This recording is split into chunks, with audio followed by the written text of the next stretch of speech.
वास्तव्याने त्र्यंबकेश्वर स्वामीच्या पदस्पर्शाने पुनीत पावन झालेल्या या पुण्यभूमीमध्ये आज आपल्या सगळ्यांना माहिती आहे निवृत्ती महाराजांची पालखी या ठिकाणी आलंय।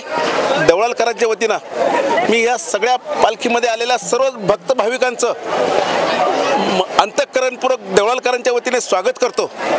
या निमित्तानं यंदा पाऊस पाणी भरपूर आहे आणि म्हणून सगळ्याच दिंड्यामध्ये खूप गर्दी आहे। या निमित्तानं मी पंढरपूरच्या पांडुरंगांनी प्रार्थना करतो, पांडुरंगा यंदाही पाऊस पाणी व्यवस्थित होऊन दे, सगळ्या शेतकऱ्यांचं गोर गरीब दीन दलितांचं सगळ्यांचं कल्याण होऊन जाऊ दे, अशा प्रकारची प्रार्थना मी पांडुरंगाच्या पंढरीचरणी करतो। आपल्या सगळ्यांना माहीत नसावं कदाचित देवळवल्ली देवांची आळी या ठिकाणी देवांचं वास्तव्य होतं। ज्यावेळेस समुद्र मंथन झालं त्यावेळेस देवांच्या पंक्ती या गावामध्ये बसल्या होत्या अशी आख्यायिका आहे आणि म्हणून तशा अर्थानं हे पुण्य गाव आहे, पुण्यभूमी आहे आणि म्हणून या पुण्यभूमीमध्ये मी आलेल्या सर्व वारकऱ्यांचं अंतःकरणपूर्वक स्वागत करतो। परत एकदा आपल्या सगळ्यांना धन्यवाद देतो आणि सगळ्या पालख्या व्यवस्थित पंढरपुरी जाऊन परत त्यांच्या घरी जाव्यात अशा प्रकारची प्रार्थना परमेश्वरचरणी करतो।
ऋषिकेश पाटील, मुख्याधिकारी देवळी प्रवरा नगर परिषद, जिल्हा अहिल्यानगर। आज उत्तर महाराष्ट्र न्यूज चॅनल यांच्या माध्यमातून मी आपल्यासमोर नगर परिषदेने विश्वगुरु संतश्रेष्ठ श्री निवृत्तीनाथ महाराज पंढरपूरकडे प्रस्थान होणाऱ्या वारीबद्दल आम्ही जे काही नियोजन केलेलं आहे त्याबद्दल एक थोडक्यात माहिती देतो।